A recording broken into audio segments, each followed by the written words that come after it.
शेर की शादी थी, उसने लोमड़ी को कहा काट बांटो, ठीक है ना, और बोला कोई घटिया और नीच खानदान का जानवर नहीं आना चाहिए, मैं जंगल का बादशाह हूं, सारे अपर लेवल के। वेल डन, तालियां होनी चाहिए। वो आए, भेड़िया आए और अल्लाह आपका चीता आए, उसको बिल्कुल इनवाइट किया, उसको मेहमान खुसूसी बनाया जाएगा, बहुत चंगा नाम है। हाथी को भी परमिशन है आने की। घटिया खानदान का कोई जानवर मेरी शादी में बोलो भाई नहीं आना चाहिए। अब जब शादी हुई है, शेर दूल्हा बन के शेरनी साथ में स्टेज पे बैठी हुई है, बारात आई तो चूहा नाच रहा है उसमें।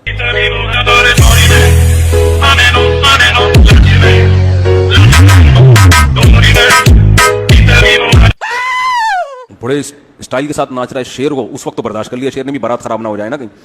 शादी वादी हो गई, मेहमान चले गए, लोमड़ी को बुलाया, कमबख्त इस चूहे को गिरफ्तार करके ला तू, इसका क्या काम है घटिया घटिया जानवर का। चूहे को जब गिरफ्तार करके लाया गया, चूहे से पूछा तुझे शर्म नहीं आती, जंगल के बादशाह की शादी में तू बगैर इनविटेशन के आ गया है। चूहा कहता है ज्यादा शोर ना मचा, शादी से पहले मैं भी शेर हूं। कैसा दिया? ख़वातीन का कब्रिस्तान जाना अगर मना है तो वजाहत फरमा दें कि क्यों मना है। मना इसलिए किया जाता है कि जाने में कोई फ़ायदा है नहीं। कब्रिस्तान एक ऐसी जगह है जहाँ इंसान जाता है तो आखिरत की याद ताज़ा होती है। वहाँ भी अगर ख़वातीन पहुँच जाएंगी तो जो कब्रिस्तान जाके आखिरत को याद ताज़ा करेंगे, वो बजाय आखिरत के दूसरी चीज़ों में, जैसे बाज़ार का माहौल होता है ना, तो वो वाला माहौल बन जाएगा वहाँ पे। ख़वातीन को कंट्रोल करना बहुत मुश्किल है कि वो कब्रिस्तान भी लिपस्टिक लगा के जाएंगी, मेकअप करके जाएंगी। ये होगा कि नहीं होगा?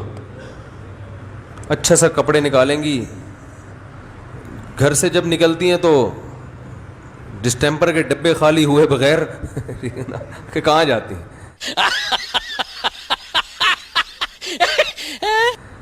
तो ये कब्रिस्तान के आदाब जो है ना, उस पर अमल नहीं कर सकती। चंदे कर लेती हैं लेकिन मेजॉरिटी की बात होती है ना, ये नहीं करेंगी। फिर वहाँ जाके भी बहन सुनाओ, कोई दूसरी मिल गई, वहाँ बैठ गई कब्र पे ही, वो मुर्दा कह रहा है यार कुछ पढ़ पढ़ा के कुछ बख्शवाने की कोशिश करो, वो अपने दुखड़े लेके, और बहन सुनाओ तुम कब बेवा हुई, वो कहेंगी मैं तो फलां में हुई थी, अच्छा मैं थोड़ी लेट हो गई हूँ बेवा होने में, ठीक है ना।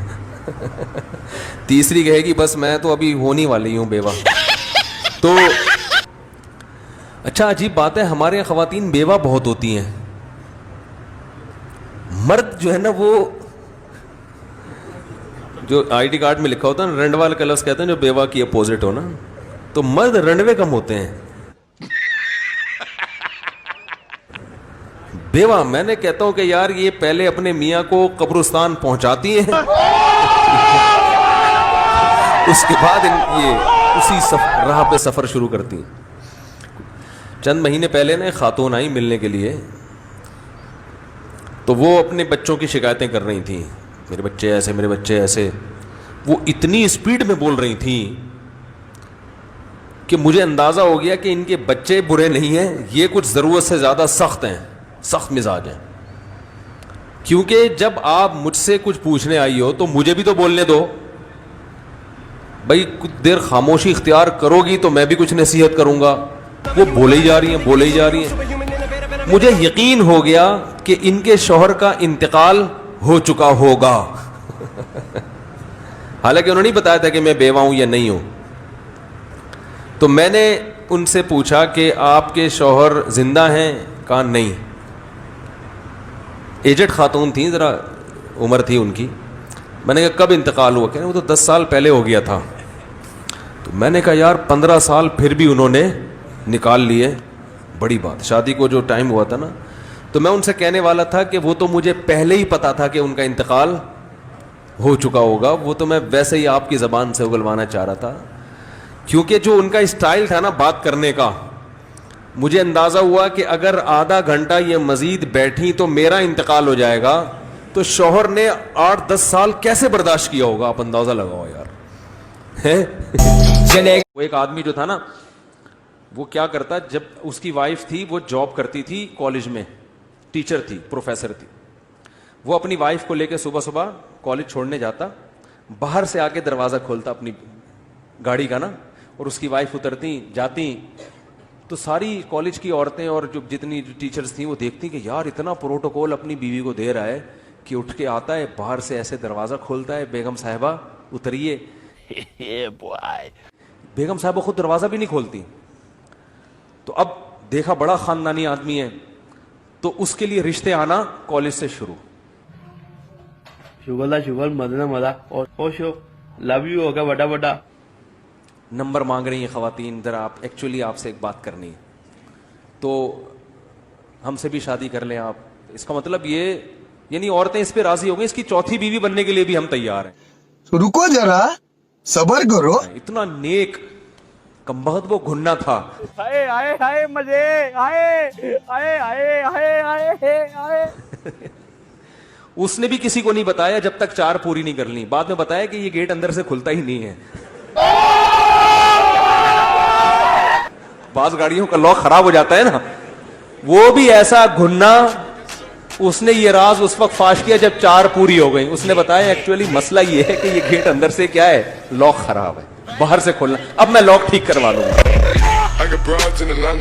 وہ ایک آدمی نے اپنی بیوی سے کہا, وہ اس کو بیوی اچھی نہیں لگتی تھی, تو ایک دن بیوی نے خوب میک اپ کیا, بہت ڈسٹیمپر کے ڈبے خالی کیے, اور بڑی خوبصورت ساڑی پہنی, بڑی خوبصورت چوڑیاں اور بالیاں, اور بہت لش پش بن کے آ گئی. میاں نے کہا بھائی کیا خوبصورت چوڑیاں ہیں بھائی, واہ واہ واہ واہ. بیوی بڑی خوش کہ آج تو میاں کو میں کیا ہو گئی, پسند آ گئی. کہہ رہے واہ کیا خوبصورت بندے ہیں بیگم. وہ کہہ رہی جی بہت شکریہ آپ کا, تھینک یو. کہہ رہے بیگم کاجل بھی بڑا لش پش. کہہ رہی جی بہت شکریہ, تھینک یو جی. بیگم آج پازیب بھی بڑی خوبصورت ہے, تھینک یو. آج تو ساڑی بھی بڑی خوبصورت ہے جی, تھینک یو جی. اچھی پھر بھی نہیں لگ رہی.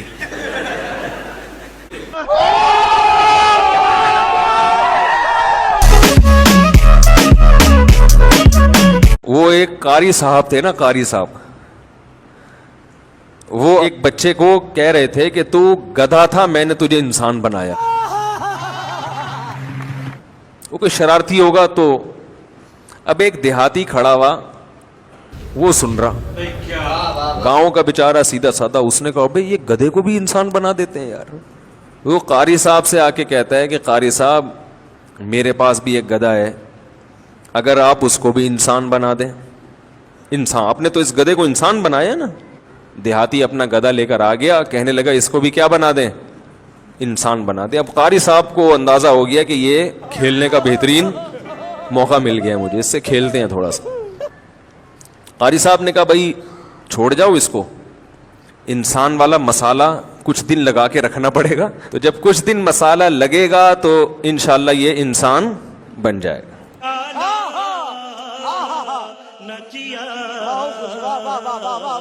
کچھ دن کے بعد آپ آئے, بھائی وہ کیا ہوا. انہوں نے کہا یار وہ غلطی سے مسالہ زیادہ لگ گیا ہے, وہ نارمل انسان نہیں, وہ جون پور کا جج بن گیا ہے.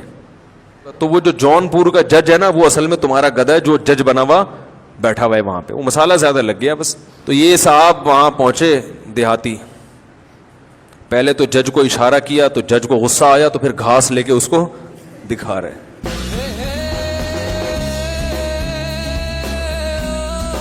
پھر ہوش ہوش کر رہا ہے, تو جج نے بلایا کیا مسئلہ, کہہ رہے زیادہ شو مارنے کی کوشش نہیں کر. تو کیا ہے, تو کیا اوقات کیا تیرا ہے تو گدھا ہی نا, وہ تو مسالہ زیادہ لگ گیا, تو کیا بن گیا, تو قاضی بن گیا جون پور کا.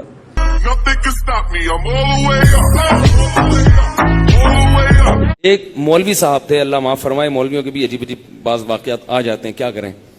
انہوں نے واقعہ سنایا, کہہ رہے ہیں کہ میں ملتان جا رہا تھا ٹرین میں, تو سامنے سیٹ پہ خاتون بیٹھی ہوئی تھی, نقاب لیا ہوا تھا انہوں نے, صرف آنکھیں کھلی ہوئی تھیں اور آنکھوں میں بڑی خوبصورتی نظر آ رہی تھی. تو کہہ رہے ہیں میں وہ کوئی غلط تو نہیں کیا, لیکن میرا خام خواہ میں دل چاہ رہا تھا کہ میں ان کی کچھ خدمت کروں. آنکھیں کھلی ہوئی ہیں تو بڑی بڑی پلکیں نظر آ رہی ہیں. تو کہہ رہے ہیں میں کیا کیا کہ جہاں بھی اسٹیشن آتا حیدرآباد, میں نے کہا آپ کو کچھ چاہیے, کہتے ہاں, وہ بھی دیکھو کیسی گھنی ہے. انہوں نے کہا چلو فری میں خدمت ہو رہی ہے. انہوں نے کہا ہاں یہ پانی بھر کے لے آئے, کہہ رہے حیدرآباد سے ہم پانی بھر کے لا رہے ہیں. اور کوئی کھانے کو کچھ چاہیے, ہاں جی کھانے کو یہ چاہیے. ملتان تک خدمت ہوتی رہی ہے. میں نے کہا تھوڑا سا گپ شپ بھی ہونی چاہیے, سلام دعا بھی. میں نے پتا چلا کسی کی نانی ہے یہ.